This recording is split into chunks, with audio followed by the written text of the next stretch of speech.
Good evening po, Masters. Good evening po. Good evening po, PJ. Good evening po, Sis Melody, Brad Allen, Sis Joy. Good evening Po sa po, inyo. Miss Melo. Mm. Let's give it a few minutes more and then we're going to start.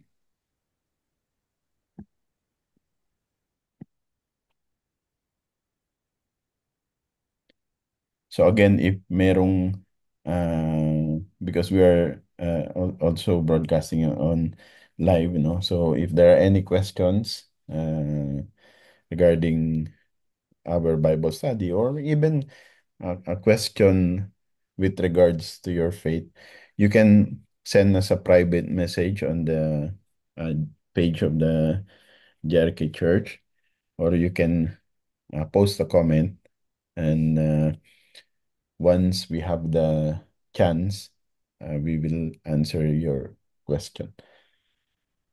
Or you can send us a private message. So let's give it a few more minutes pa, and then we're going to start.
Okay, 1 minute more and then we will start the Bible study na po.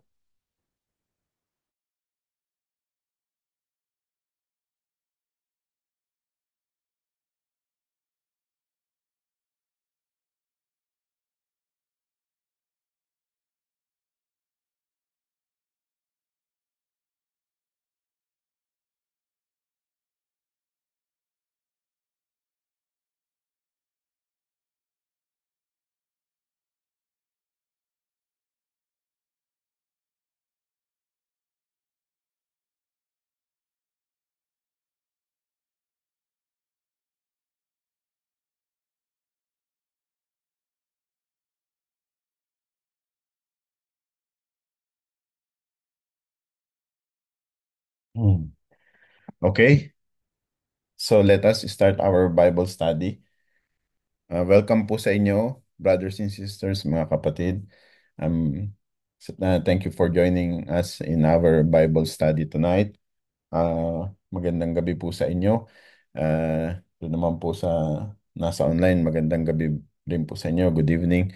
Again, kung meron po kayong katanungan sa mga kapatiran po natin that has already joined in the Zoom, you can always interrupt me anytime because hindi ko po kasi nakikita yung aking ah, yung aking anong tawag dito, yung aking Zoom controls dahil na nag-share ako. But however, nandiyan naman si Pastora Joanne. Siya yung makakakita niyan and she will prompt me. But you can unmute and you can interrupt me anytime if meron kayong question. And then of course even yung mga nakikinig or excuse me, nanonood sa atin via FB. Meron kayong katanungan, you can post a comment doon sa ating FB page, comment section.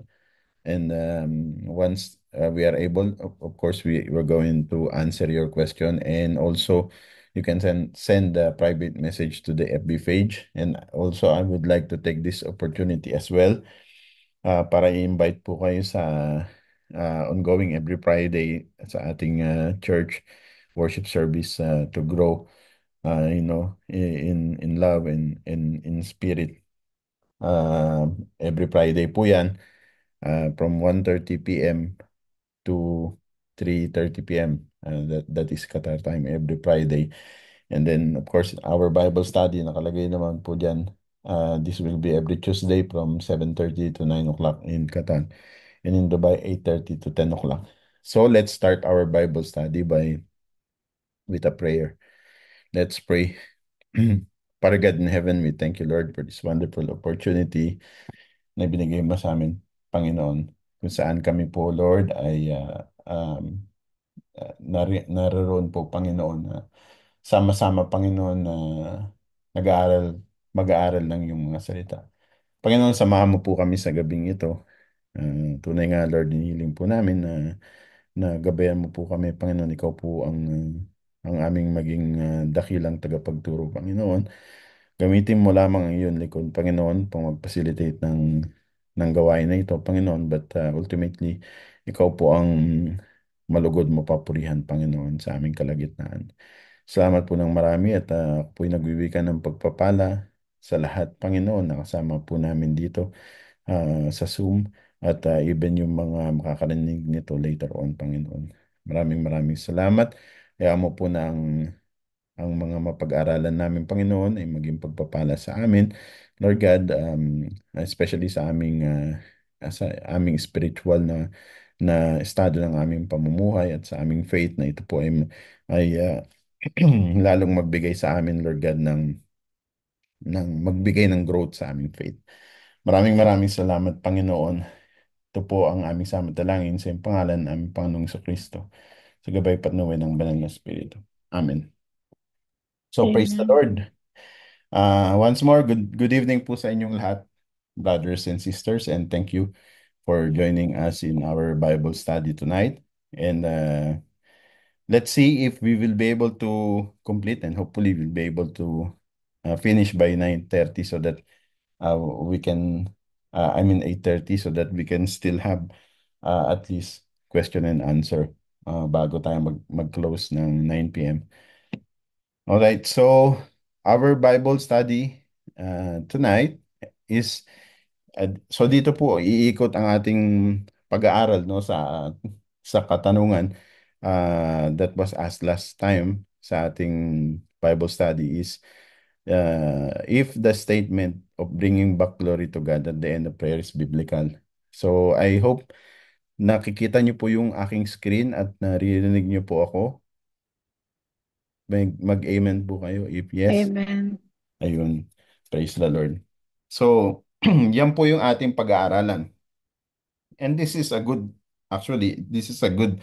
question and I'm happy na binrought up to ng ating kapatid mo si Brother Manuel because merong sa totoo lang sometimes meron tayong mga bagay na ginagawa na hindi naman nating masabing mali, hindi rin natin masabing direktang tama, pero ito ba ay naayon sa tinuturo sa Biblia or naayon sa tinuturo sa atin ng Diyos, no? So kaya mainam na pag-aralan kaya nga nandito tayo. Nag-aaral tayo meron tayong Bible study upang tayo maging equipped at hindi tayo sabi nga ni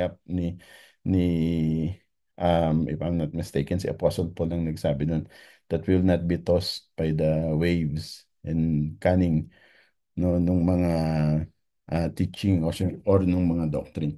So yan po yung ating pag-aaralan ngayon sa gabing ito. So yung bang statement, the bringing back glory to God at the end of prayer ay biblical. And I believe marami sa atin hindi lang ako nakakarinig niyan. Sometimes ako din ginagawa ko din 'yan sa aking prayer, especially nababanggit sa end ng prayer no that we bring back glory to God. So let's see kung ano ang sinasabi ng ating ah ng salita ng Diyos no ng Biblia. So ganito po natin siya titignan. Okay? So when we say bringing back, because of course you cannot bring back something that you don't have, right? So ibig sabihin, if you're bringing back something, you means you have received it, correct? So tinanggap mo siya. Para siya maibigay mo, maibalik mo, kailangan tinanggap mo siya. So ganoon natin titignan 'yan. Titignan natin yung receiving muna. Ano ba, meron ka bang tinanggap? Meron ba tayong nare-receive? No, kagaya nga nung nilagay ko diyan, are we receiving glory from God? May tinanggap ka ba? Ngayon, if ang sagot mo ay yes, it implies pala that glory is something that God can bestow or binibigay sa tao. Okay? Then, second is yung bringing back that glory to God. So, if ang sagot natin ay yes, if glory is something God can bestow upon human, so the idea that glory having been received is then returned or brought back to God. So ang tanong, could it be could it biblically be true? So yan yung sa gabing ito, yan yung mga tanong na gusto nating sagutin or bigyan ng linaw, no? So para magkaroon ng structure yung ating pag-aaral. So yung dalawa na yan yung ating sasagutin or ating tatargetin, okay? So we're going to start first with number 1, receiving glory from God. So now, throughout the Bible, especially sa New Testament, makikita natin, it talks about the glory of the Lord Jesus Christ, okay? Because there are, sa ating pag-aaral, sa ating Bible study, we're going to look at the glory of the Lord Jesus and the glory of God. So when I say God, God the Father, we all know that the Lord Jesus is also God, right? So, first, the glory of the Lord Jesus. Meron sa Bible, sa John chapter 1 verse 1 to 3 and John chapter 17 verse 5 na hindi ko na nilagay dyan yung mga Bible verse. Kayo na lang pong magbasa kasi mahaba na siya masyado. No, meron tinatawag na pre-incarnate glory ng ating Panginoong Hesus. O ito yung before Christ became human. So ito yung glory niya nung sabi sa John chapter 1 verse 3, John chapter 1 verse 1 to 3, 'di ba? He was with God in the beginning and And in the beginning was the Word, and the Word was God, and the Word was God, and the Word was with God. So yun yung kanyang pre-incarnate, no, glory. Now, yung kanyang pre-incarnate glory is something that can be received by human. No, that is something that is exclusive to God, exclusive to the Lord Jesus Christ. It cannot be received. The glory of the Lord Jesus' death and resurrection. Again, this one, ang Panginoong Jesus lang yan, yung glory niya na yan, no? Na yung glory, yung victory niya sa kanyang death and resurrection. However, tayo bilang mga mananampalataya, tayo yung nag-benefit doon, no? Tayo yung nag-benefit, pero hindi ibig sabihin yung glory na yun nakamtan natin. Ang glory na yun para sa Panginoong Hesus. Pero tayo nag-benefit through that, nagkaroon tayo ng salvation. So, again, ang answer dito, hindi natin yan pwedeng ma-receive yung glory na yan. So, glory of Jesus' eternal reign. Again, we will join the Lord Jesus Christ eternal reign, no, in the future. Pero this is something that we will not receive now, no, na hindi natin kakamtan yan ngayon. Then, there is the glory of the Lord Jesus' earthly mission. Now, this is something, alam naman natin, ang mission ng Lord is yung ginawa niya sa mundo. Right? So, ang ginawa niya sa mundo, sino ang beneficiary niyan? Siyempre tayo. So, we are the one who received it. So, I can say number 4 can be yes.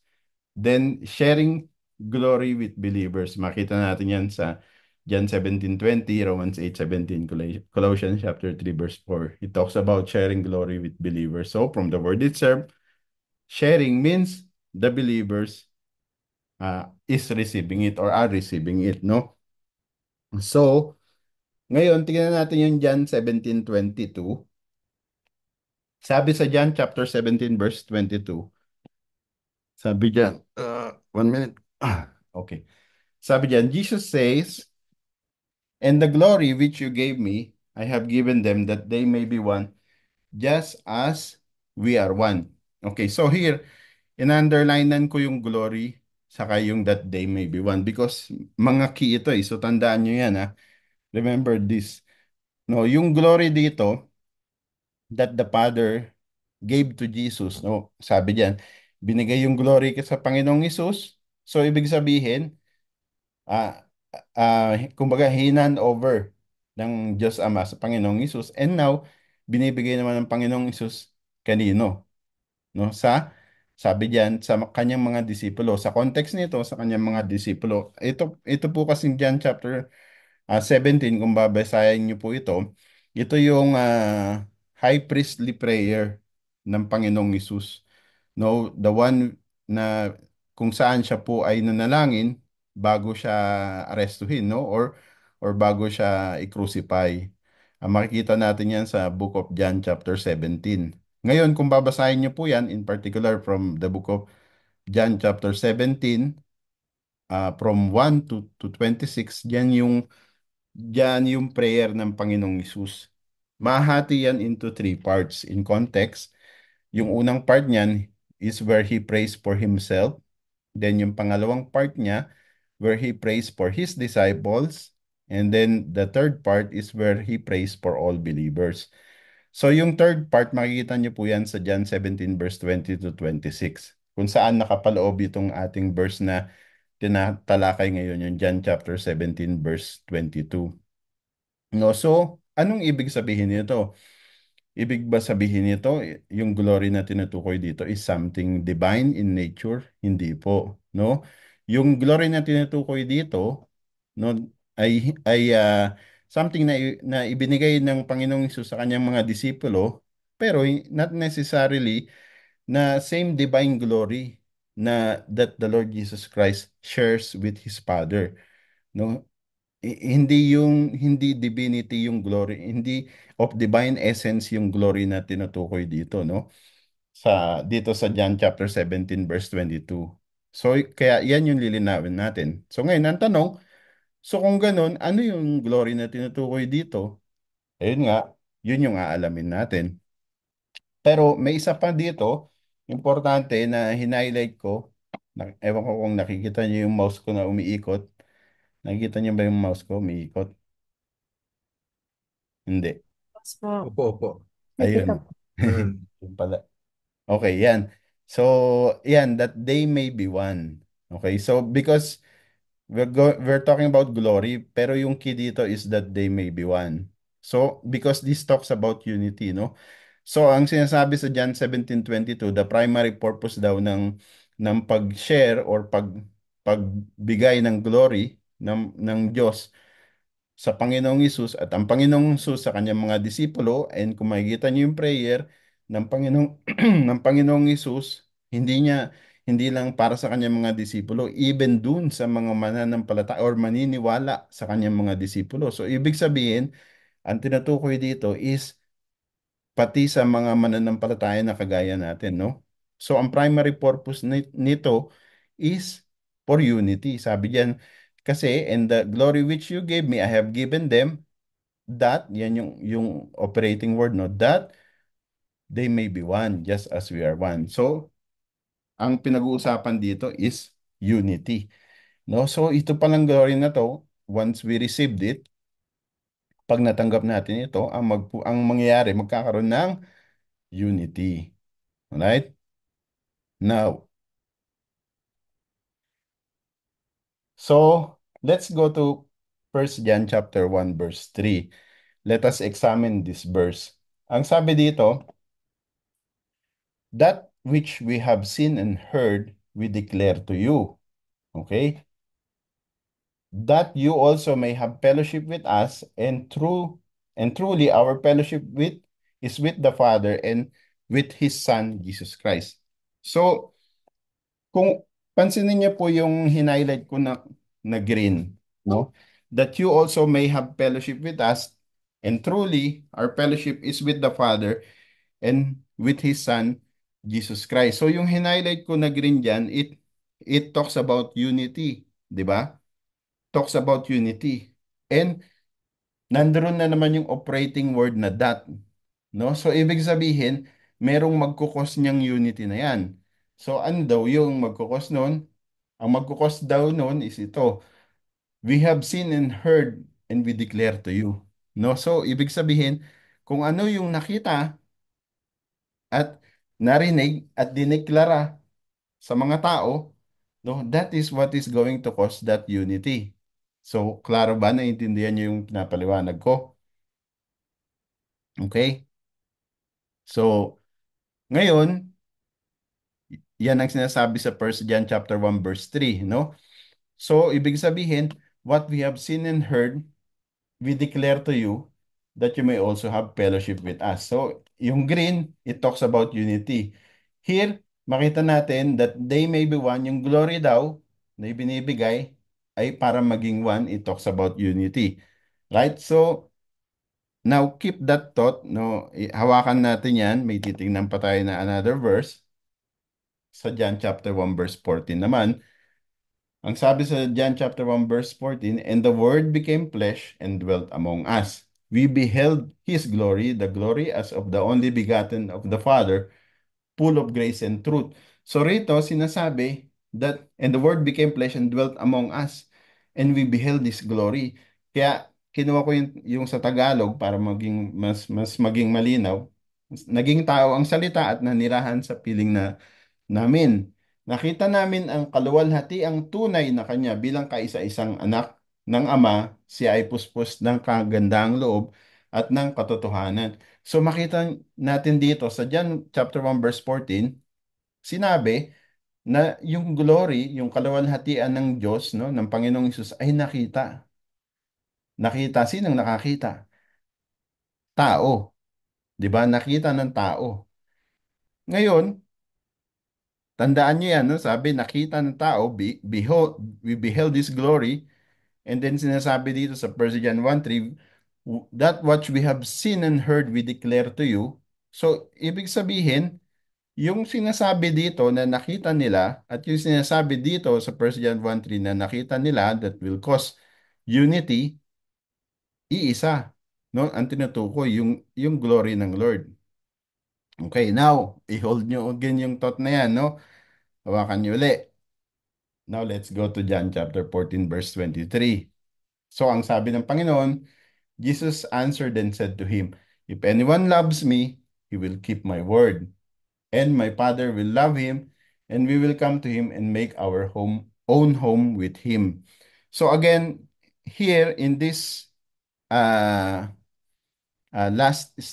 statement, sabi ng Panginoong Hesus, "And we will come to him and make our home with him." So here, it's talking about unity again, right? It's talking about unity again.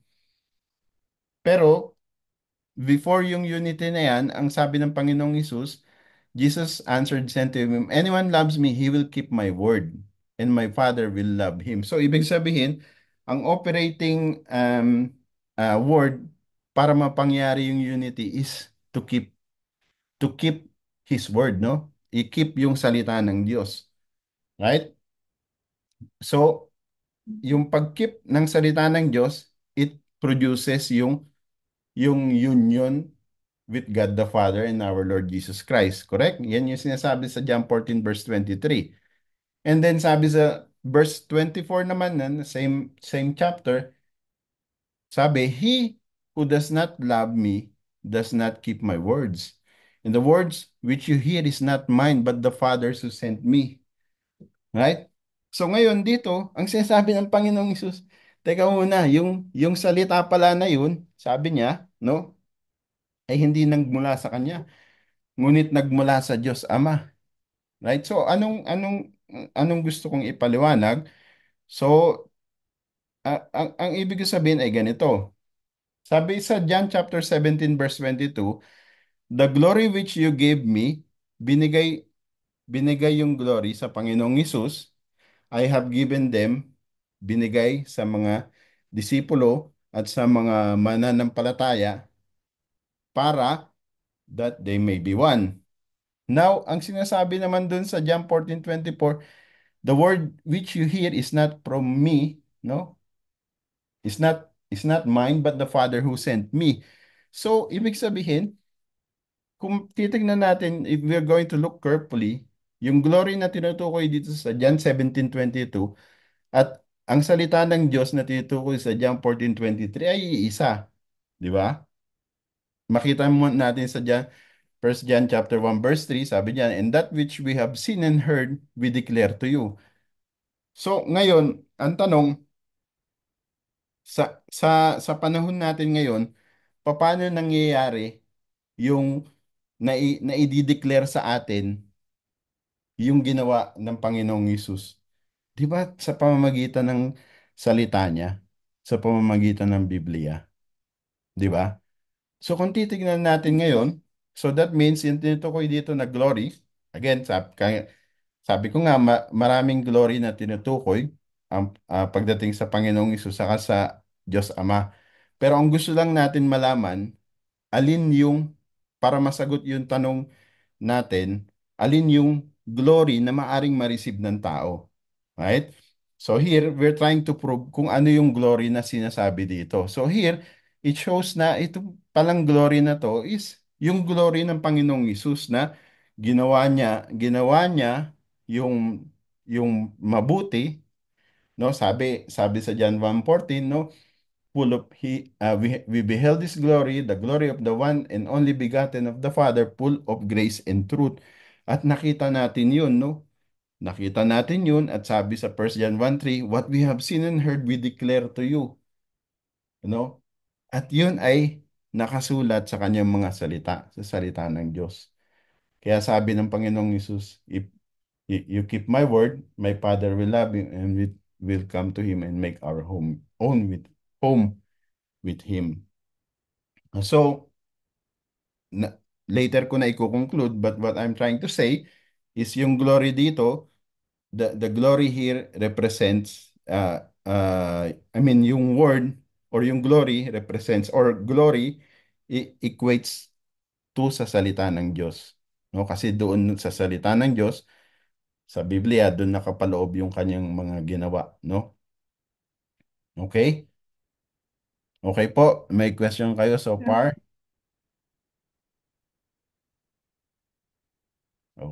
Okay. Wala po, wala po. Sige, let's continue. Now, so tapos na tayo dun sa 1, no? Tinignan natin, is it possible to receive me as a human? Is it possible to receive glory or the glory of God to be transferred to me as a human being? Is it possible? Yun yung unang tinitignan natin, no? So nakita natin doon sa John 17:22, posible pala yung glory may pasa sa akin. Pero hindi lahat ng glory ng Diyos because there are glory of God that only belongs to Him, right? So kaya dinefine natin doon ano yung glory yung tinutukoy doon. At yun yung glory sa kanyang mga ginawa, sa kanyang salita na tinanggap natin. Now, we're going to see uh, actually we are still in number 1, uh, seeing kung yung glory is po pwedeng ma-receive or po pwedeng mai-transfer. Okay? Now, let's go to Isaiah chapter 42 verse 8 because here in this verse, it's very specific, you know.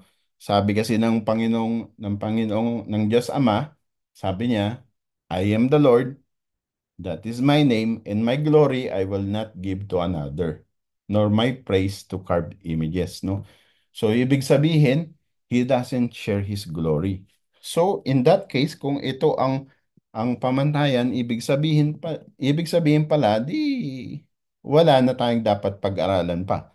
Kasi it's very definitive, sinabi dito sa Isaiah 42 verse 8. But of course, hindi ganun ang pag-aral ng salita ng Diyos. No? We need to take it into context. Ano ba yung context ng Isaiah chapter 52? No? Kung titignan natin yan, babasahin natin yung Isaiah chapter 42, specifically yung verse 1 to 9.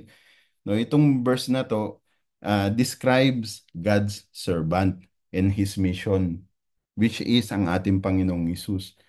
Makikita natin dyan, tinawag ang ating Panginoong Hesus, although walang direct reference to the name of the Lord Jesus as Jesus, pero He is being referred there as the servant of the Lord. So, in-explain dyan yung context ng coming Messiah, no? Which will be fulfilled by the Lord Jesus Christ. So, itong chapter na to, yun ang hina-highlight, yung unique role and mission ng coming servant in bringing justice, righteousness, and light to the nation. Yan yung Isaiah chapter 42. In particular, from verse 1 to 9. However, suddenly in verse 8, biglang sinabi ng Diyos, no, ang aking glory ay exclusive, no? Exclusive, ibig sabihin sa kanya lang. He doesn't share His glory to anyone. So bakit ganun kaya ang nangyari? Ang isa sa key dyan is ito, no, yung carved images. Kasi during that time, uso yung paganism or yung Diyos-Diyosan, right?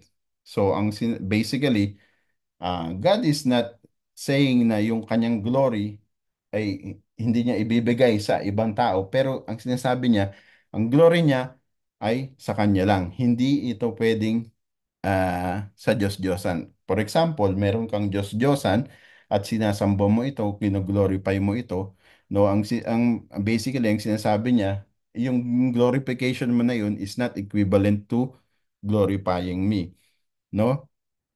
Kasi kung titignan nyo, in the midst nung nire-reveal ng Panginoon ng Diyos Ama, yung plan niya, through His servant, our Lord Jesus Christ, God, biglang nagdeklara siya ng uniqueness niya. No? Because He is emphasizing that He alone is the Lord. At yung glory niya will not be shared to anyone or anything. Especially, carved images, yung mga idols, yung mga false gods. Kaya nga kinote ko ito no? Yung Exodus chapter 20 verse 3 to 5. Ay, sabi niya yan, you shall have no other gods before me. You shall not make for yourself a carved image, any likeness of anything that is in heaven above, or that is in the earth beneath, or that is in the water under earth.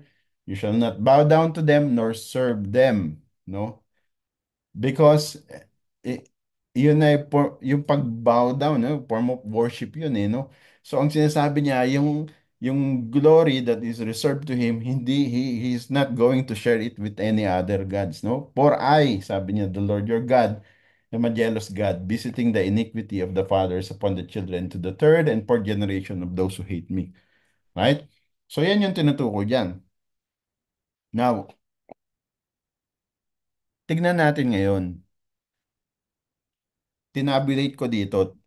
So what I did is, uh, to to to the best that I can, I took all the glory that is being referred to, glory of God being referred to in the Bible.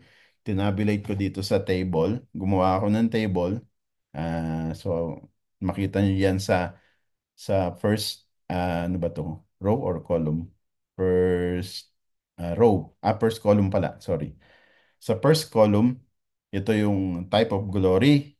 Then sa second column, form of glory. So, type of glory, anong type ng glory yung nire-refer sa Bible? At anong klasing form? Anong klasing form yan? So, kagaya dito, makita nyo, cloud form, fire form. And then, ito yung first question natin, na can it be transferred from God to man? Kasi sabi natin, we bring back the glory. You cannot bring back something that you have not received or that has not been transferred to you, di ba? So it can only be possible if you received it. Then can it be brought back to God in prayer? Okay? So ganyan ang ginawa natin. So tinabulate ko siyang ganyan. So isa-isayin natin. So number one, the glory of God's nature and character. Makikita natin yan sa Exodus chapter 33 verse 18 to 19. So, anong form of glory yung tinutukoy dyan? Yan yung God's intrinsic attributes, meaning yung kanyang holiness, majesty, and goodness. So, can it be transferred from God to man? Pwede ba yung mapasa akin? No. So, ang sagot ay no, because it's intrinsic to God's essence and cannot be shared. Para sa Diyos lang yun, para sa those who are divine in nature, no? Cannot be mine, cannot be transferred to me. It belongs exclusively to God and cannot be returned to Him. Right? Then, number two, the glory of God's manifest presence. Makita natin sa Exodus 24:16 to 17, no? One example, yung cloud of fire, di ba? In the presence of God, nire-refer sa Bible na nandoon yung bumabalot yung cloud, no? Yun yung nagre-represent ng kanyang glory. Andoon din yung representation ng fire, specifically sa burning bush, no? So, these are visible manifestation of God's presence. Of course, hindi ito matatransfer sa akin. This is not something that can be transferred. So, it is God's alone and can only be experienced. Like, for example, na-experience ng mga Israelita nung pagka bumababa ang Lord, dumadating ang Lord, nandoon yung cloud, no? So, na-experience nila yun, but that is something that hindi nila pwedeng ma-receive. So, God's presence cannot be returned, but it can be acknowledged. We can acknowledge that indeed it's God's presence, no? Then, glory of God's creation. So basically, we're talking about the beauty of creation. The Lord only can do this. No, this is not something that can be received by us. So creation reflects God's glory but cannot transfer it. No. So when we look at the sky, when we look at the plants, yung garden ni Pastora John, for example, when I look at it, I marvel na ang ganda ng creation ng Lord. Pero yung creation mismo can show the God's glory, but that particular glory cannot be transferred to me, right? So creation's glory cannot be literally returned to God. So the glory of God's sovereign rule, makita natin sa Psalm 145 verse 11 to 13. So ang tinutukoy dito, anong form of glory to? Yung glory, God's kingship, authority, and power. Again, this God's kingship and rule are eternal and non-transferable, no? So hindi ito pwedeng mapasa atin. So, ang sagot again is no. God's rule cannot be returned by humans but can be praised.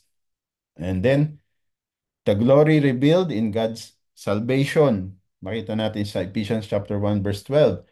Glory seen through God's redemptive acts, no? Again, Hindi natin to pwedeng makuha or mapasa atin, but we can experience it. Sabi ko nga kanina, ito yung glory ng Panginoong Hesus, no, yung kanyang ginawa. Ah, itong glory na to para sa Panginoong Hesus lang.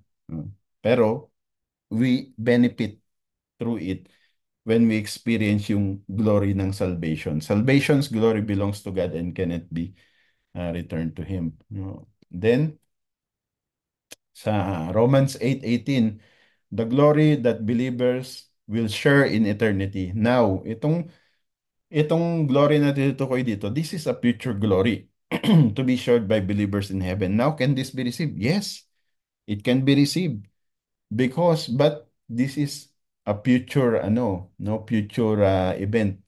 Believers will receive it in the future, not now. No, so our answer is yes, but no. This glory, ibig sabihin, can it be brought back to God? No. This glory is a future inheritance and cannot be returned. No. So we will receive it in the future, but it can't be returned. So, nasa na tayo? 7. The glory of God's covenantal promise, Romans chapter 9, verse 4. So, anong form of glory to? It's God's fulfilled promises and covenants. Again, para sa Lord lang to. Believers experience yung mga fulfillment, but the benefits, but cannot transfer it to us. God's fulfilled promise cannot be returned in prayer. And then the glory of God's judgment and righteousness, Second Thessalonians chapter 1, verse 9. So God's righteousness and itong glory na ito is God's righteousness, judgment, and justice. Again, it belongs to God alone as the righteous God.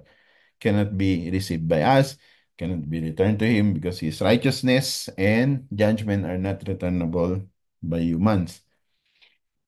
Then the glory of spiritual transformation into the image of Christ. Yes, because no, sabi nga we are to be transformed in the glory of God. Pero itong transformation na to is not something that we can bring back to God, no? So believers are transformed from glory to glory. So, from glory to glory, we are being transformed, no? So meaning it's a process, no? Yan yung sinasabi natin. But this is something that cannot be returned to God. Then the glory of God's wisdom and knowledge, Romans 11:33. So this talks about God's infinite wisdom and knowledge. Of course, ang sagot dyan is no. We can receive because it belongs to God and humans can only receive finite wisdom. We cannot receive all that wisdom and knowledge from God. It's not possible for us. God's wisdom and knowledge are infinite and cannot be returned to Him. Then the glory of God's holiness, God's moral perfection, separateness from sin. Ito yung form ng glory niya. No, it can be reflected, believers can reflect it, no? Ibig sabihin, pag tayo nanampalataya, no, nababago tayo. So, dahil tayo ay nabago, so nai-reflect natin ito, yung God's yung morality ng Diyos. Pero wala tayo dun sa perfection, no? Yun yung problema doon. We will only going to be perfect pag nandun na tayo sa stage ng glorification or glorified body. So God's holiness is intrinsic and cannot be returned. Then, the glory of God's miraculous works, miracles and signs revealing God's power. No, wala tayong power, but it is God who works in us. Believers can witness and testify to it. Miracles can occur, but it is God who works, not us. Hindi tayo, no? So, ibig sabihin, hindi yan parang ano ba yun, sa atin, no? Yung mga agi-agimat sila Ramon Revilla, ganyan, no? Na pinapasa yung bato, tapos may papasa yung power, hindi, no? Si God pa rin ang may kapangyarihan. So we did not receive it for it to be even possible to return. The glory of God's faithfulness, Lamentations 3:23. God's steadfastness and fulfillment of His promise. Again, no, this can be experienced. Believer experiences faithfulness, and no believers can thank God in prayer for His faithfulness. Then glory of God's love. God's sacrificial love, especially revealed in Christ Jesus. No, it can only be received and experienced by man, right? But believers can only thank God in prayer and worship Him. Yun. And then we come to the last two. Actually, this is what we have discussed already, no? The glory given to God's people in John 17:22. Honor and spiritual unity with Christ. Again, that particular verse is talking about unity, di ba? If you remember, I underlined it. It talks about unity. So yun yung form of glory na tinutukoy doon. No? So believers receive this glory through their unity with Christ o pakikipag-isa sa ating Panginoong Hesus. So our answer is yes. Can it be brought back to God in prayer? Yes, by living in unity with Christ, believers return it in prayer as a declaration to God. So later, um, pag-aaralan pa natin yan. Then the glory reflected in the church, no, Ephesians chapter 3 verse 21. So kung titignan nyo, actually itong verse 15 at verse 16 is almost magkatulad siya. No, anong form ng glory nito? It is unity, love, and mission of the church. So yes, believer shares it through unity and mission by living in unity. The church brings glory back to God. So, itong 15 and 16, kung saan ang sinagot natin ay yes, or at least ang sinagot ko ay yes, titignan natin, no? Titignan pa natin carefully. So, in the remaining 10 to 15 minutes, we are going to tackle that. Okay, let's start. Okay, napasadahan na natin to, no? Itong John chapter 17 verse 22. Sabi nga natin, in the glory which you gave me, so ibig sabihin, nanggaling sa Diyos Ama, binigay sa Panginoong Hesus, I have given them. So, nanggaling sa Diyos Ama, yung glory binigay sa Panginoong Hesus binigay sa tao. That they may be one. Ang sabi, ang purpose, so that they may be one just as we are one. So, nasaan na ang glory ngayon na tinutukoy na yan? Yung glory, according to John chapter 17 verse 22 ay na-receive ng tao, hindi kung sinong tao lang, kundi ng mananampalataya, no? Nung mga sumampalataya sa kanya. Kaya nagkaroon ng unity. So natakil natin yan kanina at sa kanina nga sinabi natin na kasi kung ganun pala, ano itong glory na to? Kaya inaral pa natin carefully. And lumalabas na itong glory na ito yung glory ng Panginoong Hesus na ginawa niya nung siya ay nagkatawang tao. Meaning, ito yung mission niya, no? Kaya nga ang sabi doon sa first John sa dinaanan nating talata na what we have seen and heard, we have declared unto you. No? Yan yung ginagawa natin ngayon, no? Bilang mga mananampalataya, yung pinapangaral natin, yung itinuturo natin. Yan yung glory ng Lord. For example, ito yung pag-aaral natin ngayon. Ano ba yung ginagawa ko? Sarili ko ba yung tinuturo ko? Hindi, glory ng Lord, 'di ba? Itina-transfer natin eh. Tina-transfer. Tinransfer sa atin, binigay sa Diyos, binigay ng Diyos Ama sa Panginoong Hesus. Ang sabi doon ng Panginoong Hesus, remember, ang sabi niya sa verse na inaral natin, 'di ba? Ang sabi niya na yung daw salita na yun ay hindi nanggaling sa kanya, ngunit nanggaling sa Ama na siyang nagsugo sa kanya. No? At ngayon na-receive natin at siya namang tina-transfer natin sa inyo, no? Sa iba pang mga mananampalataya. At ang resulta, no, we are going to be one. And then Ephesians 3:23 ang sabi, to him be glory in the church. Ito yung number 16 dun sa chart natin. To him be glory in the church by Christ Jesus to all generation forever and ever.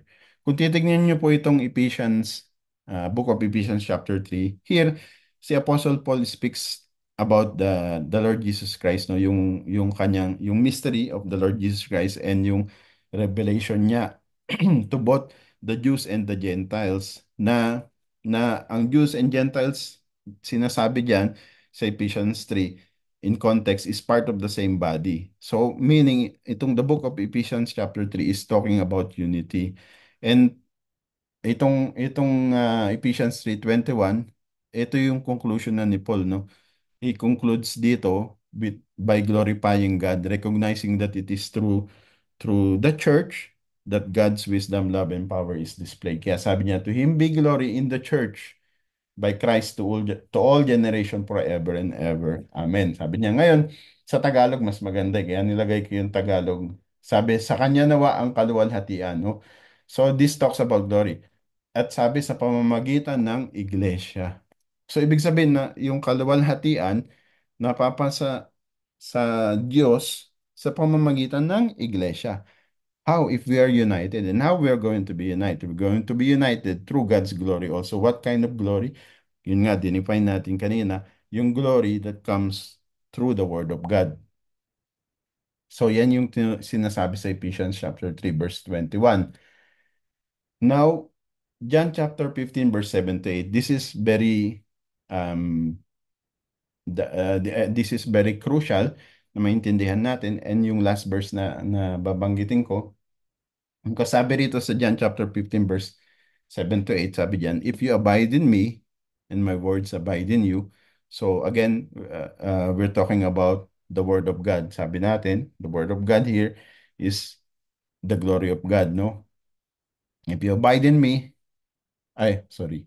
Yeah, if you abide in me and my words abide in you, you will ask what you desire, and it shall be done for you. By this, my Father is glorified, that you bear much fruit, so you will be my disciple. No, yan yung sinasabi diyan sa John 15 verse 7 to 8. Now, kaya hinighlight ko to, sabi, and you will ask what you desire. When the Bible talks about this, you will ask what you desire. Ang tinutukoy dito yung prayer, ano? Ang sinasabi, you will ask what you desire. You ask what you desire. How do you ask what you desire? You ask through prayer. No? And makita natin, sabi, if you abide in me and my words abide in you. So, ibig sabihin, kagaya ng sinasabi ng Panginoong Isus, kung if you love me, you will obey my command, sabi niya. And then, magkakaroon ng unity. And here, ang sinasabi naman, if you abide in me and my words abide in you, you can ask what you desire. Ibig sabihin, you can pray for what you desire. At ang sabi niya, by this my Father is glorified. So, ibig sabihin, nag-glorify pala ang Diyos Ama. Paano nag-glorify? Ito yung operating ano niyan yung operating word. If you abide in me and my words abide in you. Walang pinagkaiba to sa ano for example, si Ate Ana, yung anak ko, he follows me, he obeys what I say, no? So what if she asks something, I will give it to her. No, because through that I'm showing that na na-glorified ako dahil because of her abiding me. Nakuha niyo yung ibig sabihin? If you abide in me, my words abide in you, no, yun yung condition You will ask what you desire and it shall be done for you. By this my Father is glorified, that you bear much fruit. Kasi itong pagbibigay na to, asking what you desire, hindi naman ito para sa pansarili, no? But it causes us to bear much fruit. No, yun yung sinasabi niyan, so that you will be my disciples. So ibig sabihin pala, if we are abiding in Christ and we are abiding in His words, sa kanyang mga salita, no, we can ask what we desire and it shall be done for us. Why? Because it signifies that by us abiding in His words, nag-glorify ang Diyos Ama. Right? Kaya, kung titignan nyo sa Isaiah 55:10, ang ganda nitong Isaiah 55:10, no? Kung pagtutugmain natin tong John chapter 5, verse 7 to 8, that talks about His words, no? And itong Isaiah 55, verse 10 to 11, sabi dito, ang sabi ng Diyos, for as the rain comes down and the snow from heaven and do not return there, but the water the earth and make it bring forth and bud, that it may give seed to the sower and bread to the eater. So shall my word be that goes from my mouth. Okay? So it talks about the words of God. And sabi diyan, it shall not return to me void. Right? So ibig sabihin, ang Diyos Ama pala, yung kanyang salita, remember, sabi natin kanina kaya nga importante din natin yung glory na yun. Specifically, ang tinutukoy natin na glory doon, hindi yung divinity, no? Because we cannot receive that. But yung glory in His words, no? Ang sabi ng Diyos, it shall not return to me void. So, ibig sabihin, ang Diyos ini-expect niya, no, na yung kanyang salita mismo bumalik sa kanya. But it shall accomplish what I please, what I please, and it shall prosper in the things for which I sent it. No? So, kung titignan nyo dito, makikita nyo na mabubuo yung, kumbaga yung cycle. 'Di ba sa John chapter 17, sabi, the glory I received or you gave me, sabi ng Panginoong Hesus, binigay niya sa mga disipulo at dun sa mga maniniwala or mananampalataya through them. So, ibig sabihin, kasama tayo dun. And now, we're talking about that same glory returning back to God, no? Because, kaya nga dinefine natin, yung glory na yun, na tinutukoy is the glory in the words of God. And na-delete ko ata yung isang verse.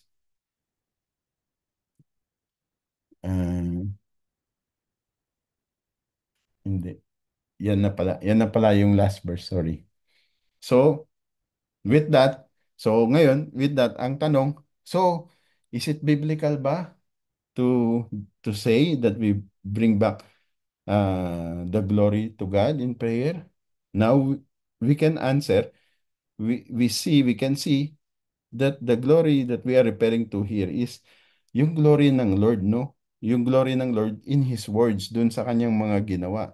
We're not talking about glory ng Diyos in terms of His divinity. We cannot do that. We cannot do that. So, for example, me,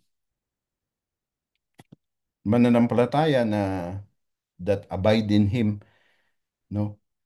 I can pray. I can say to Him that I bring you back all the glory because this is me returning that glory back to Him. Meaning, yung purpose na ibinigay niya, pinagawa niya sa Panginoong Hesus is now returning to Him. No, kaya importante itong Isaiah 55 verse 10 to 11, ano, kaya ako kinote ito dito para maintindihan natin. Ang sabi kasi ng Panginoon, ng Diyos Ama, it shall not return to me void, meaning He expects na yung kanyang mga salita bumalik sa kanya. Of course, not in the form of words also, no? But sabi, it shall not return to me void. Ang sabi niya, anong babalik? Accomplishment, no? So ako, si Aldrin na dati barumbado, na dati mainitan ng ulo at kung ano-ano pa. At ngayon, ito, nagdadasal sa kanya, nagbago na. And speaking and declaring, Lord, I'm bringing back all the glory to you. So, for me, my answer is, there's nothing wrong with that. So, we can, at the end of our prayer, we can say, we bring back the glory. Pero, that's why, maganda nga na magkaroon ng pag-aaral kasi para magkaroon tayo ng understanding. Kasi, para hindi tayo ma kumbaga ma-lost or maligaw na yung glory na ito is not the same glory as glory of God as in His divinity, no? Kaya nga dinaanan natin kanina, ang daming glory doon ng Diyos na hindi talaga para sa atin. But ang applicable lang talaga sa atin is ito, no? Sa John 1:14, and the Word became flesh and dwelt among us. We beheld His glory, no? We we experience his glory full of grace and truth. No, yun yung na-experience natin, yun yung na-receive natin. So through that, no, through sa salita ng Diyos, nabago tayo, binabago tayo. And now, here we are coming back to God and bringing Him the glory because he is being glorified, no? Ito na yun eh. Kaya natin kinote ito, John 15:7-8. Because if you abide in me and my words abide in you, meaning you are abiding in God, you will ask what you desire and it shall be done for you. Why? Because God is glorified na, doon sa yung ginagawa. So, naiintindihan niyo po yung in-explain ko? Amen. Amen. Amen po. Yan. So, ibig sabihin, specific yung glory na yun na that we're bringing back. Hindi glory as in yung glory na para sa Diyos lang, kundi yung glory na na-receive natin sa Panginoong Hesus dun sa kanyang mga mabubuting ginawa. No, ang sabi ng Biblia, His glory full of grace and truth, di ba? Kaya sabi ng Panginoong Hesus, I am the way, the truth, and the life. Yun, you know. And now here we are with the changed life because we are abiding in His words. And we are returning that glory back. Kaya sabi ng Panginoon, my words, uh, sabi dito, so shall my word, sa Isaiah 55 verse 11, so shall my word be that goes forth from my mouth. Shall not return to me void, but it shall accomplish what I please, and it shall prosper in the thing for which I sent it. So, yun na yung purpose. So, as bringing back the glory to God, ito na yun. Now, we are returning yung accomplishment sa atin. And another thing we can see that when we say in prayer that we bring back the glory to Him, of course, it's not literally bringing back the glory to Him, no? It's more of a declaration that we are declaring that that we have been changed, na tayo binago at through dun sa kanyang mga salita na ating na-receive tayo nga binago. So we are bringing back all the glory because all the glory belongs to Him. Right? So, meron bang mga katanungan dyan sa aking pinaliwanag?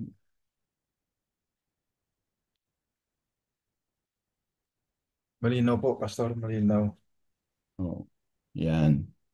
So, ibig sabihin, so babalik tayo dun sa tanong, tama ba, biblical ba na we bring back the glory to God? So, it is yes and no.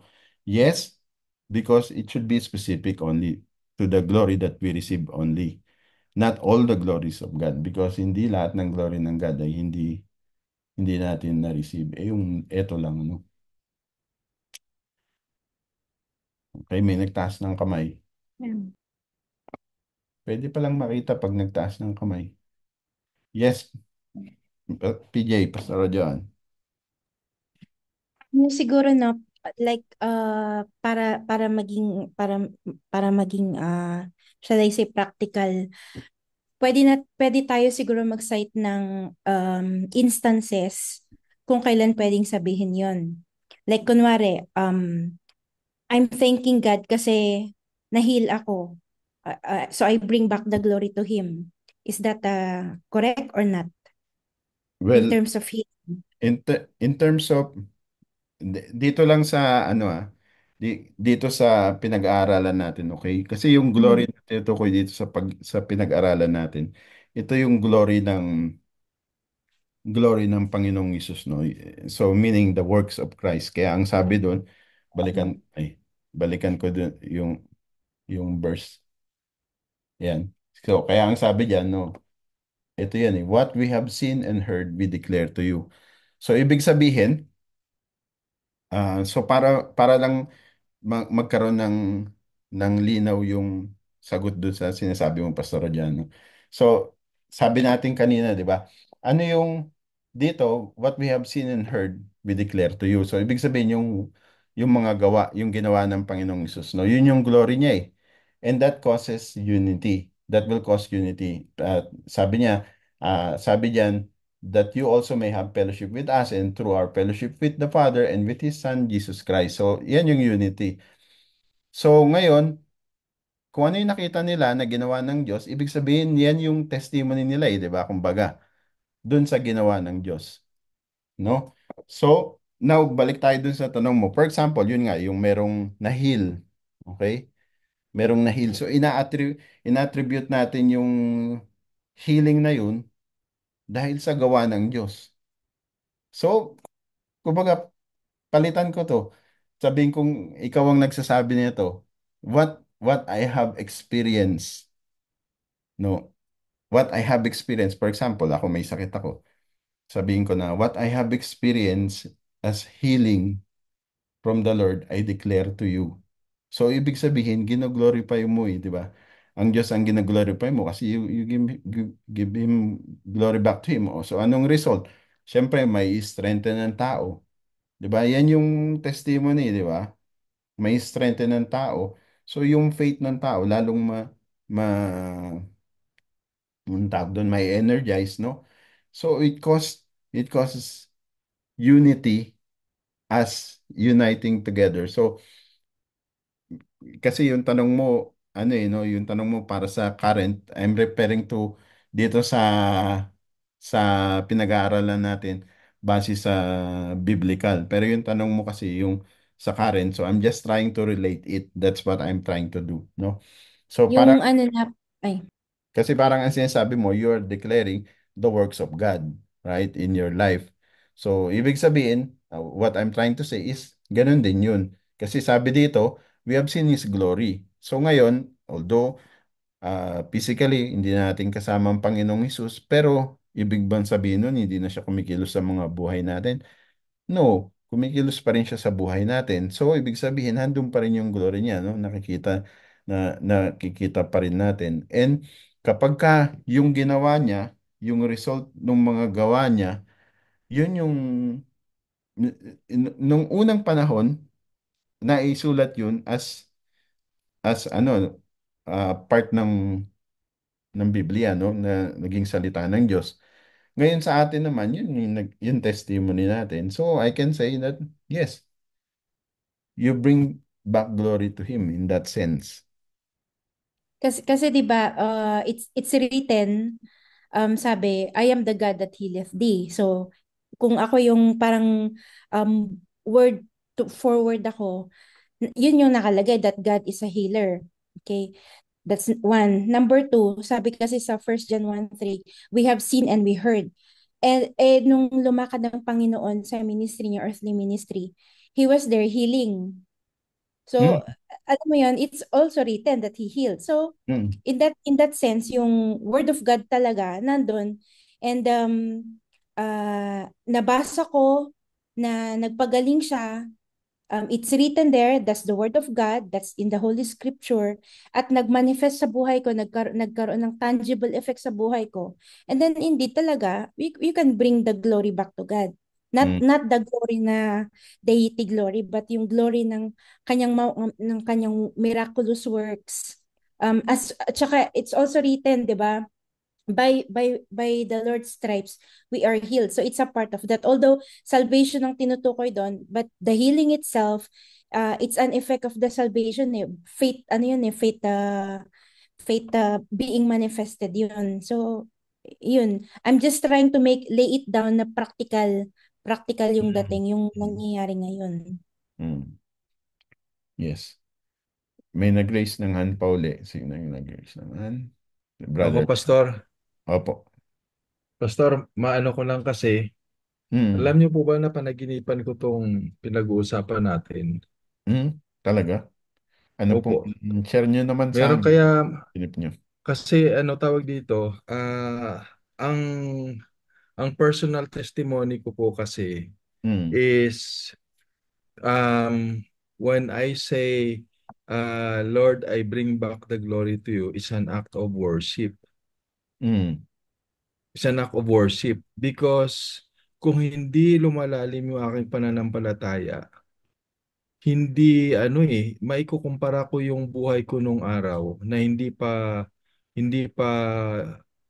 masyadong malayo ang nilakbay ko sa aking buhay pananampalataya.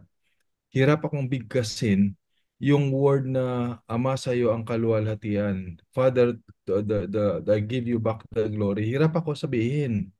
mm, Pero habang nai-immerse ko yung sarili ko sa salita ng Panginoon, lumalim sa akin yung meaning ng Abba Father. Hindi lang siya basta binibigkas ng bibig ko, kundi talagang pag sinasabi ko yun, nararamdaman ko or ini-express ko yung ah, yung mabigat na connection ko sa Panginoon. Ngayon, ang gusto ko pong i-point out ay yung scriptural ways that we can glorify God. Kasi Mm. tawag dito, meron kasing mechanical way of of bringing back the glory to God eh. Yung Mm. ibig kong sabihin na mechanical, naging ritual lang yun na sumasabay ka lang sa agos ng mga taong nag-glorify sa Panginoon pero hindi nakikita sa buhay mo yung glory ng Panginoon, no? Like for Mm. example, um, yun nga, yung sinasabi ko na praising God with our lips, and our lips is connected to our heart, no? Mm. At pangalawa is we can say we glorify God but we're not obeying His word. And Mm. obeying God's word entails a lot of things. Primarily yung paglilingkod sa Kanya. At ang paglilingkod sa Kanya ay hindi lang yung sabihin mo na alam naman ng Panginoon na naglilingkod ako sa Kanya pero hindi nakikita sa buhay ng isang tao na naglilingkod siya sa Panginoon, kasi pag sinasabi mo na naglilingkod ka sa Panginoon, pinaglilingkuran mo yung mga anak ng Panginoon. Mm. So that's glorifying God in obeying His word. And also ang isa pa po yung praying in Jesus name. Mm. Praying in Jesus name. When we pray in Jesus name, we are glorifying God. We bring back the glory to God. Tapos yung spiritual fruit sa buhay ng tao, no? So, ang spiritual fruit, ang revelation 'yon, no? Revelation 'yon. So, how can you, 'di ba sabi nga, what we are is God's gift to us.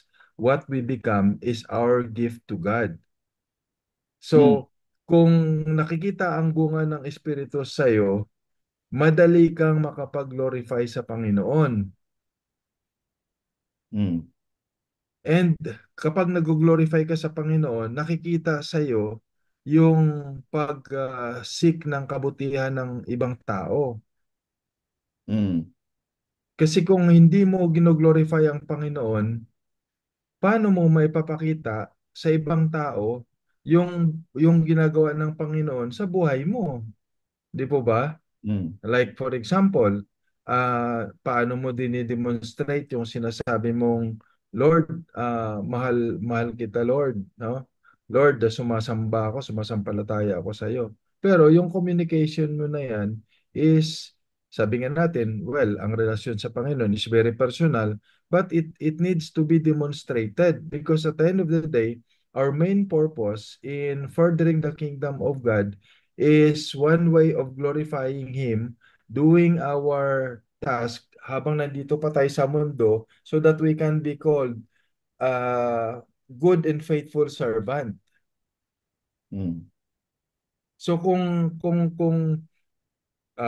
if you're not giving generously of your time, if you're not giving generously about what God has given you, if you're not living honorably among unbelievers, particularly sa unbelievers, kasi sa unbelievers mas nakikita ka, you are a light on top of a hill, no? If Mm. if if you've been asking for God's revelation to you, then nakikita sa buhay mo, especially sa buhay mo among unbelievers. So, hindi madali ang pag-glorify ng isang, kahit sabi mo na mananampalataya na, hanggat hindi niya naiintindihan kung ano yung revelation ng Panginoon sa kanya at kung paano niya ma-maximize yung glory na binibigay ng Panginoon sa kanya. So tama itong topic na raise last time, kasi ano po ito eye opener dahil hindi naman lingid sa kaalaman natin. There are so many struggling believers, spiritually struggling believers. Mm. Marami, no? And yung Opo. spiritual struggle na yan, nagmamanifest din yan sa psychological aspect, sa physical aspect, sa Mm. emotional aspect. So, ang ang gusto ko pong tumbukin, no? Ang gusto ko pong tumbukin is maging madali ang pagluwalhati sa Panginoon kung tayong mga mananampalataya ay talagang, ano bang Tagalog ng ini-immerse, ay nilulublob natin Mm. ang ating mga sarili sa kaluwalhatian ng Panginoon kasi bilang mananampalataya at ang Holy Spirit ay nasa atin na kaya nga sabi sa inyong and obvious follows we have all received, no? Mm. Tapos ito, we have seen and heard, we declare to you. Sino po itong we? I believe this refers to the triune God, no? So, nakikita sa atin, naririnig sa atin dahil ini-reveal, may minanifest sa atin yung glory na yan. So, that glory na nasa atin, yes, tama po yun. May mga glory na hindi natin kayang ibalik sa Panginoon, pero may mga glory na dapat natin ibalik sa Panginoon, and that is worship. Mm. Kaya po, kailangan talaga natin mag-grow spiritually. Mm. Kailangan, para mag-grow tayo spiritually, kailangan i-immerse natin yung mga sarili natin sa salita ng Diyos para mas lalo nating maintindihan yung depth ng glory na yan na nasa atin, na glory na nasa Panginoon lamang, at kung paano natin mag-glorify pa ang Panginoon in the way of worshiping the Lord from talagang with sincerity na pag-glorify sa Panginoon. Kasi medyo malalim-lalim po yung word na glory na yan, lalo pa sa mga tawag dito, sa mga lukewarm believers, stagnating believers, sa new believers, no? Mm. Pero sa maturing believers na talagang naglalakbay sa ikalalago ng kanilang pananampalataya, ano sila, magdi-desire sila na alamin kung ano talaga tong glory na to, na glory, the glory that only belongs to God, the glory that has been shared to us by the Son, and the glory na pwede nating ibalik sa Panginoon in a form of worship.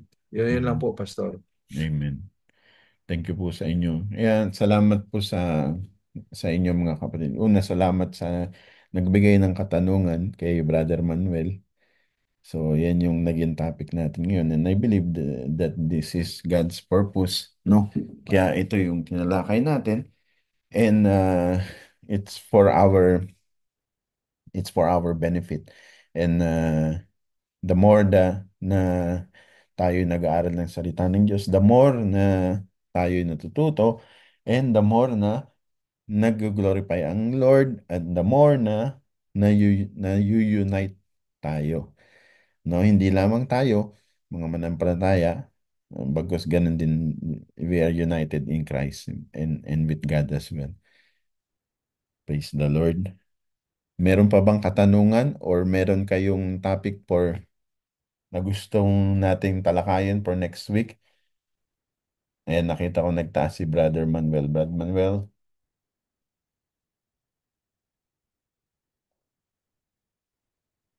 Gandang gabi po sa lahat. magandang gabi, Brother Manuel.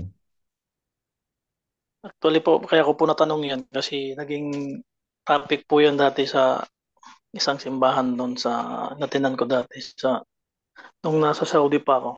Kaso hindi siya nasagot. Okay. Kaya ko po siya natanong. So napakabuti po, napakaganda nga po yung explanation ni Pastor na may mga glory na talagang hindi mai-share. Actually, hindi talaga sinishare yung glory. Hindi siya, sabi nga niya sa Isaiah, di ba? I will not share my glory to another.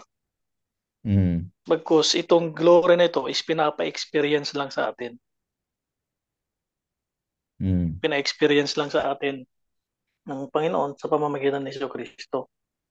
So, kabuting maging maingat po tayo sa mga ganito kasi mas safe na lang siguro na sabagay, personal lang ko lang to na opinion. Mas safe na lang sabihin na we give you all the glory kasi yun lang talagang kaya nating ibigay is to glorify the Lord. Because the glory is para sa Kanya talaga. Sa Kanya lang talaga. Hindi niya ibinibigay sa tao. Pinapa-experience lang niya sa tao. So wala tayong pwedeng maibigay back, maibring back maibalik sa Kanya dahil hindi natin pag-aari. So, ang pwede lang natin gawin, sabi nga ni Kuya Leo, is to worship. Kasi yun lang yung meron tayo na hindi binigay ng Panginoon sa atin, is to worship God. Doon natin siya may glorify. Mm. So, i-glorify natin siya, ibigay natin yung glory sa Kanya, pero hindi natin maibalik dahil wala naman siyang shinare sa atin na glory. I'm referring to sa sa divine glory na sinasabi ni Pastor Mm. kanina.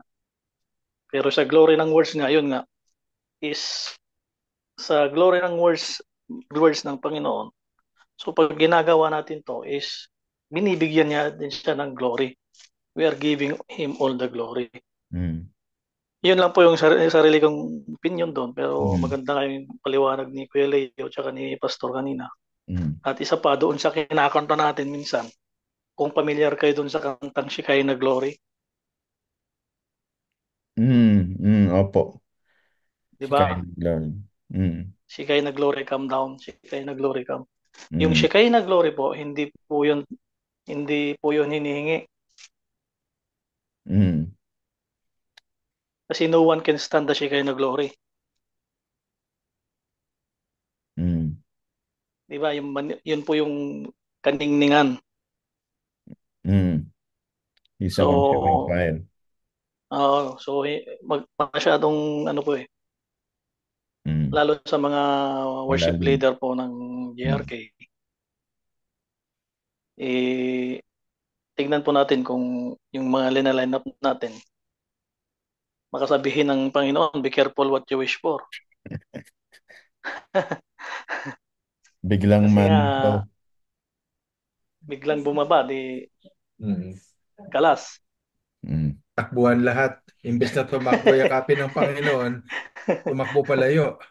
Mm. Kaya nga, hindi siya, Wala na lahat, makakatakbo, Kuya Leo, kasi tupok na lahat eh.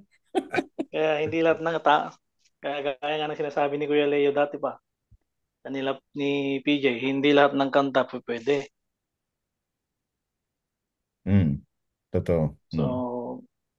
tignan po natin yung mga ganong mga klaseng Reminder lang po yun, pero maganda po yung explanation Mm.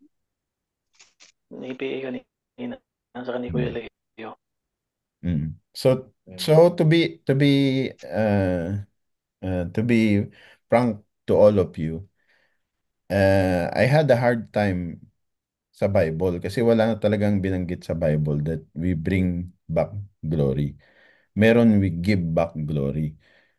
Pero I ask God kasi um, kung walang we bring back, ano yung sinabi mo sa John 17:22. So that's why dito ako nilid ng Lord.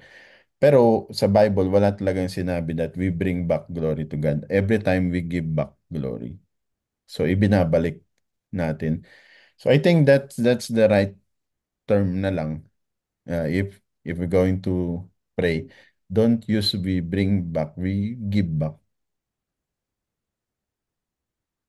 I agree. I totally agree, Pastor. Kasi to bring means to carry something. To Mm. give is to offer. So we can only offer back to God. No? Kasi pagka we bring back the glory, well, it could be a terminology Mm. sometimes unintentionally or unmindfully nagagamit. But sabi nga natin na uh, tawag dito, kailangan natin lumago sa pag-aaral ng salita ng Panginoon.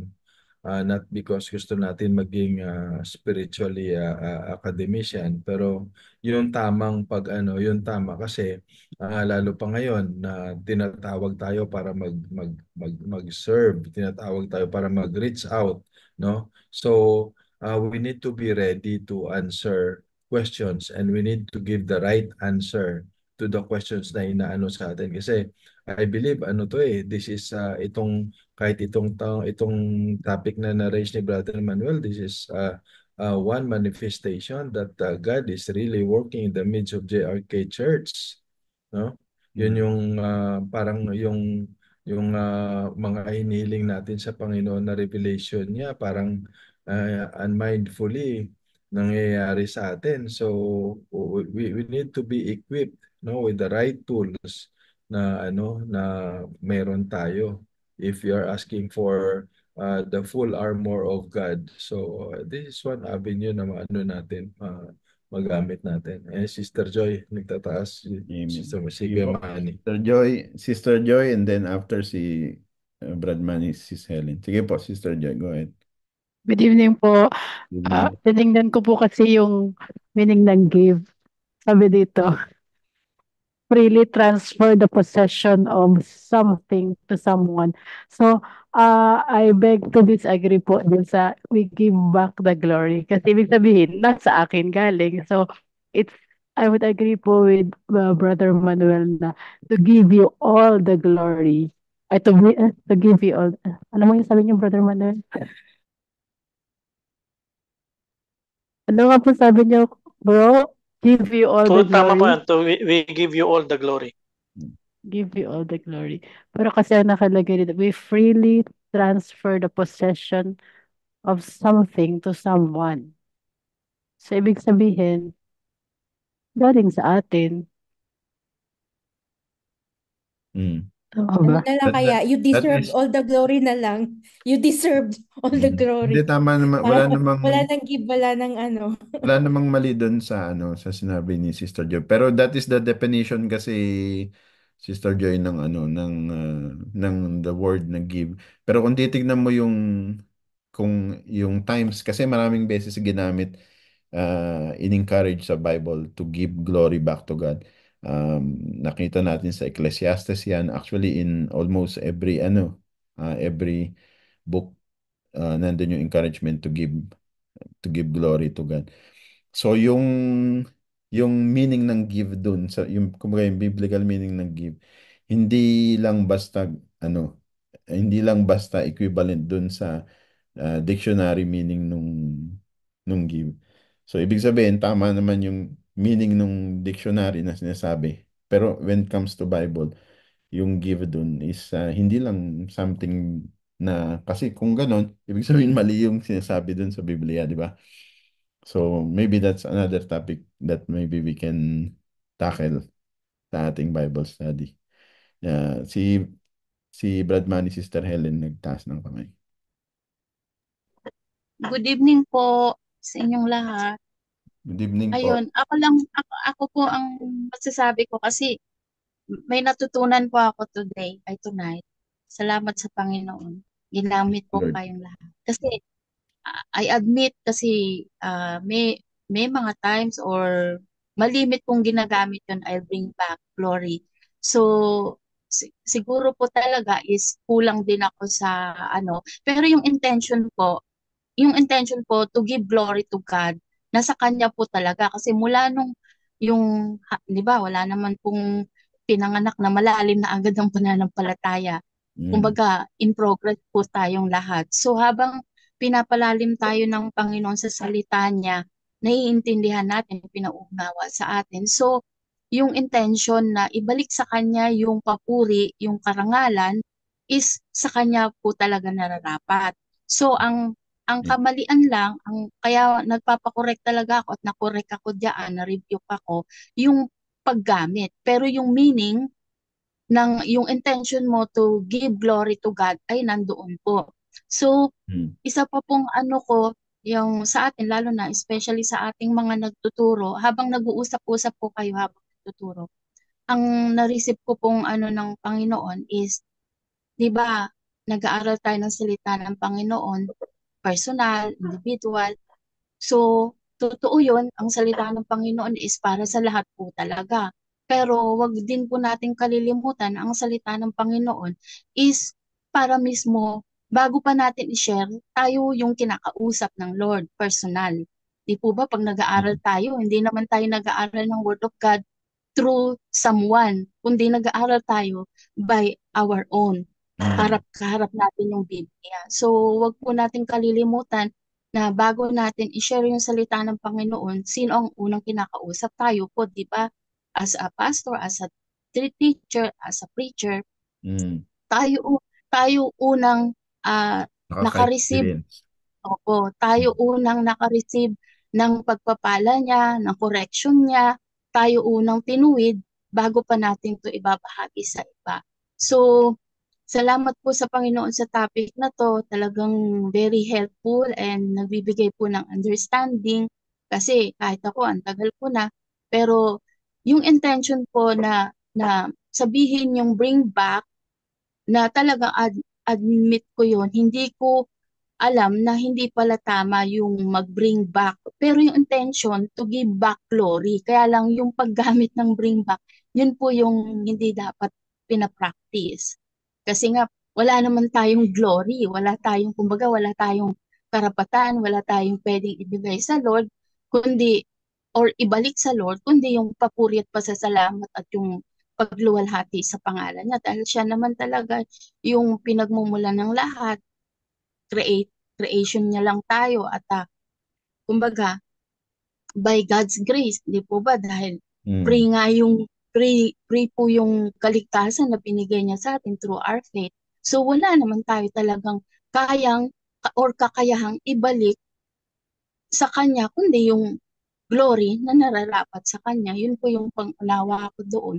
Kaya praise God sa mga ni-raise niyong topic and na-rebuke din ako doon. So, by next time, hindi na natin gagamitin yung I'll bring back kasi hindi rin po ako naano sa ganung ano. And then, in terms of pagpili talaga po sa ano sa mga lyrics, talagang nag-grow naman din ako personally as a worship leader, one of the worship leader of JRK. Marami akong natutunan in 6 years ko sa JRK. Talagang nag-grow ako lalo na po din sa ano sa praise and worship kasi kung titingnan maliit ang JRK pero puno hitik na hitik ng kaalaman.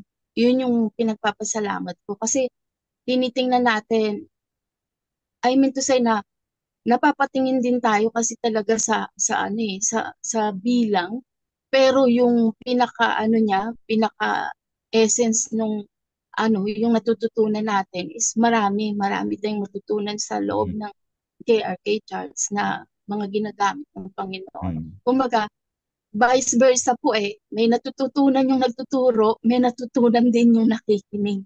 So, I praise God. Marami pong benepisyo para sa ating spiritual na buhay.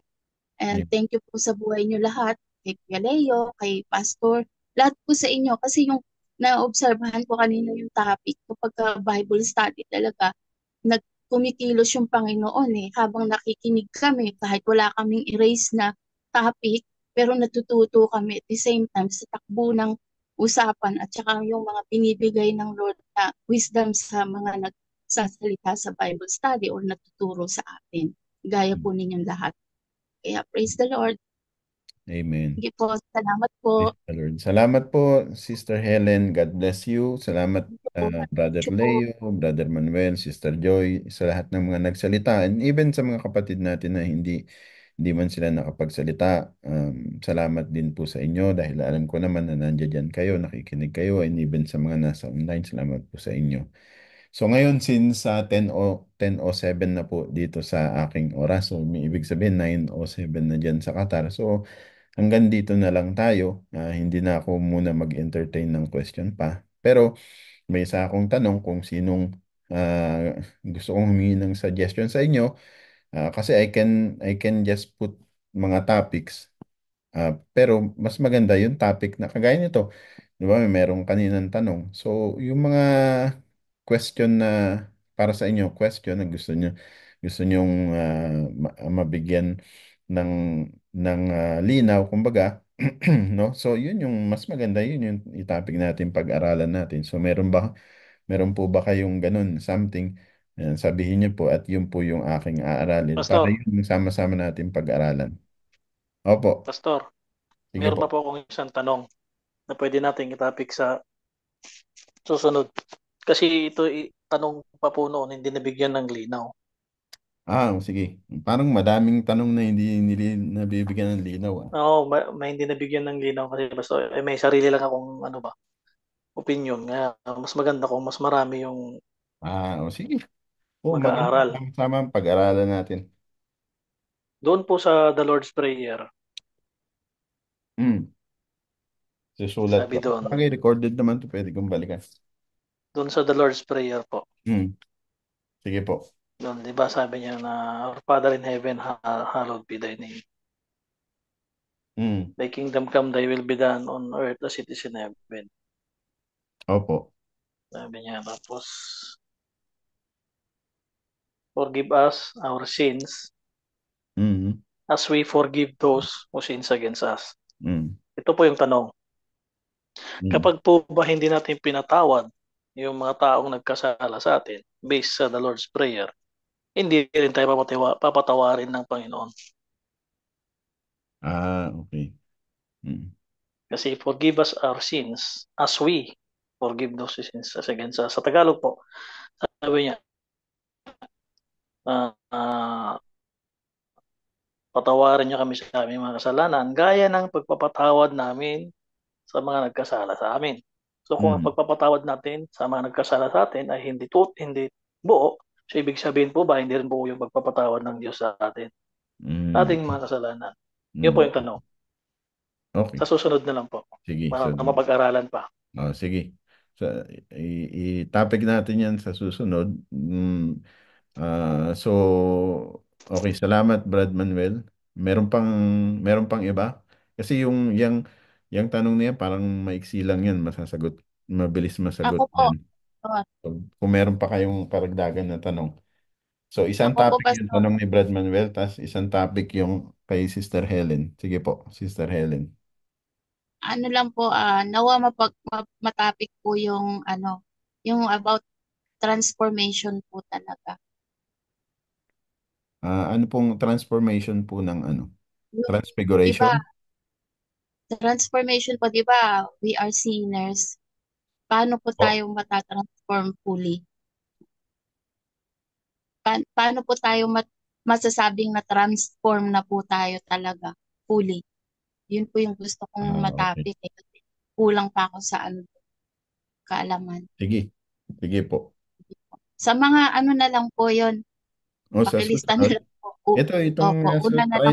Try natin tong dalawang topic, yung question ni Brad Manuel sa question nyo. Try natin yan ang topic natin sa next Bible study. Praise the Lord. Sige. Thank you po. Sige po, salamat po mga kapatid sa inyong participation, and salamat din po sa inyong mga suggestions na mga question para po sa topic natin sa ating Bible study. So with that, tayo po yung manalangin na po. Pastora Joanne, can I ask you to lead us in prayer? Okay po, Pastor. Okay. So tayo po'y manalangin. Let's all close our eyes and remain in the presence of our God. Father God in heaven, in the mighty name of our Lord and Savior Jesus Christ, Yes, the Lord. leading and guidance of the Holy Spirit, Abba, we thank you for tonight, O God. Thank you, Abba, Father, for the wisdom that you have given us, Lord. Indeed, Lord, your wisdom is infinite, Lord. Amen. But thank you, Lord, that you are giving us, Lord, this kind of wisdom, Panginoon, Lord. Sabi nga po nila, Lord, yung mga words na ganito, they are Christian jargons, Panginoon, na mumutawi, Panginoon, sa aming pong mga labi, Panginoon. Thank you for correcting us, Lord. Thank you for putting us in the right perspective, in the biblical perspective, O Lord. If indeed we can bring back the glory to you, if we should give or how we can give the glory back to you. But we are sure of this, Lord, that you deserve all the glory, O God. Amen. We thank you, Lord, for tonight, Panginoon. Salamat po sa buhay ng mga kapatid namin, Lord. Nakasama po namin sa Zoom, online Bible study, even for those who joined us through FB Live, and perhaps, Lord, for those who will watch or hear the Bible study through YouTube, O God. Lord, we thank you for these social networks, for this technology, O God. We believe, Lord, that you are the one, you allow these technologies to be used, O God, so that, Lord, your words, O Lord, your teachings, O Lord, will reach us, Lord, will remind us, O Lord.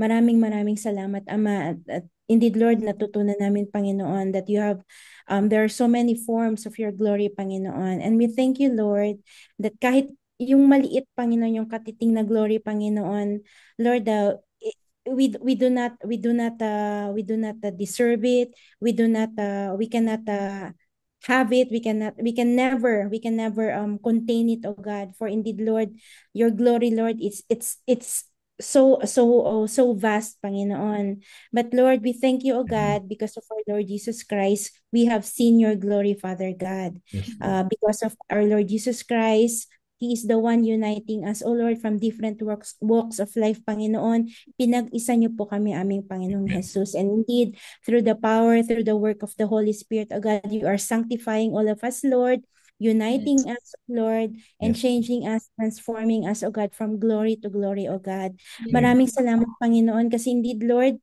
nandun, Lord, yung hunger namin, and we know, O God, na only you, O Holy Spirit, only you, Abba Father, will be the one to quench this hunger for your thirst, for your word, Panginoon, this thirst that we have inside us, O God. And indeed, Lord, your words, O Lord, they sanctify us and will change us from glory to glory, O God. Amen. Lord, sa gabing ito, sa aming pong pagtulog, Panginoong Jesus, kung hindi pa man kayo babalik, Panginoon, Lord, dalangin po namin that you would give us the strength that we would need for tomorrow, Panginoon. Lord, we ask for your divine protection. We ask, Lord, for your divine guidance, Panginoon. We ask for your divine provision, Panginoon, in everything that we will need, Panginoon. And we know, Lord, and always, Lord, you are the good shepherd, Panginoon, who Yes. will always bring us to good silent waters, who will bring us, Lord, to the pasture where we need it, oh God. And you Yes, are Lord. also the good shepherd, Lord, who watch over us, who protect us, Lord, from the wolf, Panginoon. Lord, maraming salamat, oh God. Indeed, Thank you, Lord. Lord, we can always say, Panginoon, we have tasted and we have seen the goodness of God. Every day, Panginoon, we see that, oh God. Maraming salamat po, Panginoon. And Lord, kung darating po, Panginoon, yung pagkakataon, oh Lord, na magkakasama po kami, Panginoon, physically once again, Panginoon. Lord, masasabi namin, Panginoon, that you are the one who keeps uniting us. You are the one who maintained the unity in us through the Holy Spirit. Maraming salamat po, Diyos Ama. To you belong all the glory. You deserve all the glory. And this is what we pray in the mighty name of our Lord Jesus Christ. Amen. Amen. Amen. Amen. Amen. Lord. Amen. Yan. Thank you Amen. po. Good night God po. bless po Good sa night inyo, po. mga kapatid. God bless po.